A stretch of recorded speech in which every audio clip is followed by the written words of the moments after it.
Hi guys, it's another episode of Diogenes Lamp. And basically what we're going to talk about today is the Toyota T100 again with the front brakes. This is part two of the brakes talk and chat.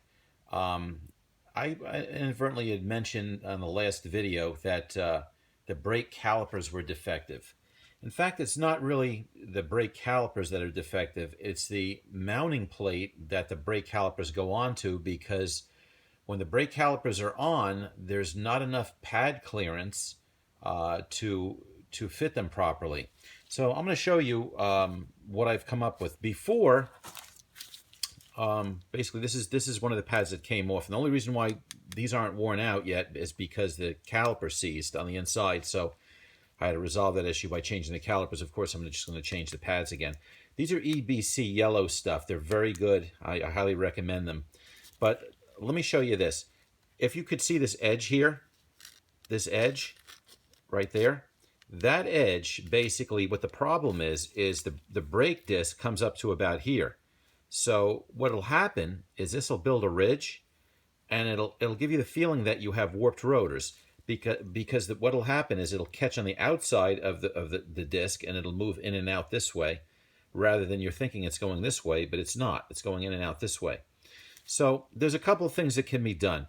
First thing, if you take a look at this right here, you could see that it's rubbing against like a mounting plate where the bolts go through on the hub itself.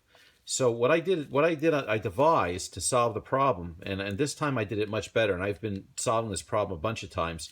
Rather than just grinding out the pad and making these holes bigger, which I don't recommend. I did that in the past. That wasn't smart. I elongated them so I could get it in, because it wouldn't even the pins wouldn't even go through.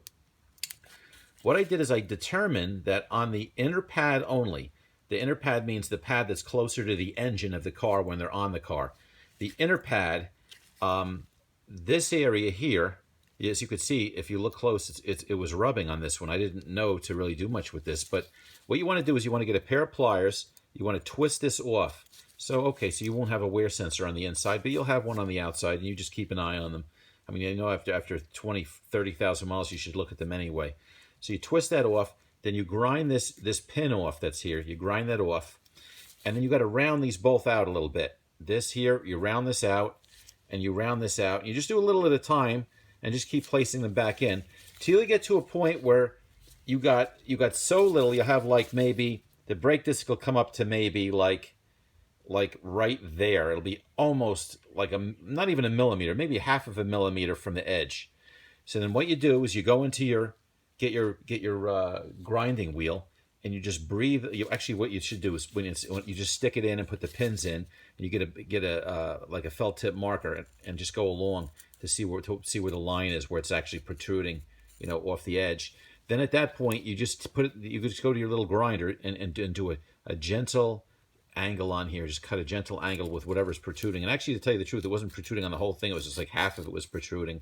So I just ground that just a little bit, and then of course this is painted. So I put like high heat paint on it, like for a charcoal grill, high heat paint, just so that the metal and the pad itself doesn't rust when exposed to road salts or whatever. But yeah, the inside, these definitely stick out too far, and they hit there's like a ring, it's like a receiver for the bolt that holds the caliper, and it's too large, and it actually impacts on there. You can see where it rubbed on that one. Only the inside needs that. Only the inside pads. Again, the inside pads, if you're looking at the truck from the front, the ones that are closer to the engine, on the inside of the brake, like here's the disc on the inside, and here's the engine over on this side. So that this way you know what you're doing. This way you won't have to drill these pins out, and you won't have to grind off so much, because you really don't want to grind off a lot from there, because then you're cutting down on your brake capacity. But other things, just to talk a little bit more about it, I got from Rock Auto, I had mentioned I got some rebuilt calipers, and I did really good. I think I paid, after I get my core charge money back, maybe $50 aside, which is awesome. So and I just wanted to give you an update. I did put them on. They work. They're so far working perfectly. The quality is there. They did a nice rebuild job. I give it to Ray Bestis. They did a quality job. Now, these pads, like I said, I've used them all. These are EBC, as you can see, EBC, yellow stuff pads. And the only reason why I put new ones on, even though these still have some meat on them, is because, you know, you put new calipers in. I figured, you know, what the heck, I'll just throw them on. I could always, you know, use these later once they're really worn down. You know, if those other ones get worn down, I could throw these back on if, you know, if I see that they need to, because, you know, some of them, they're actually still pretty good. As you can see, they're not shot by any means. But these are not cheap pads. They're $130 a set, and actually even higher if you don't shop around. They make different colors of pads. They make green stuff ones that make less dust, but they don't have. They're not as you know, as you know, high performance as these are.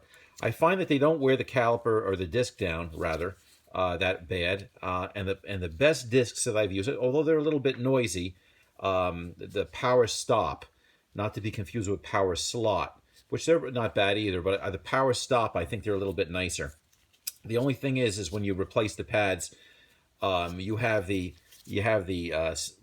lines in the disc. Of course, they're drilled. They have holes too. But you have I can't remember what they call the lines. It's swipes or something like that.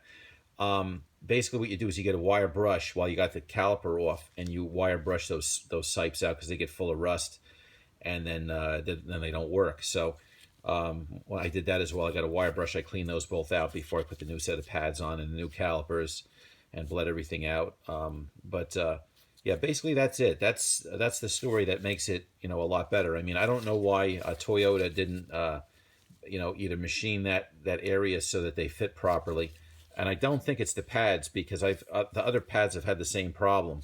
All of the pads have had the same problem, other brands. So this is not an EBC problem. Although EBC could look at this and re-engineer their pad to fit a defective design on the Toyota truck's hub. You know, so then their pad would fit fully in there if they had, you know, basically what I have to do is I have to get a piece of clay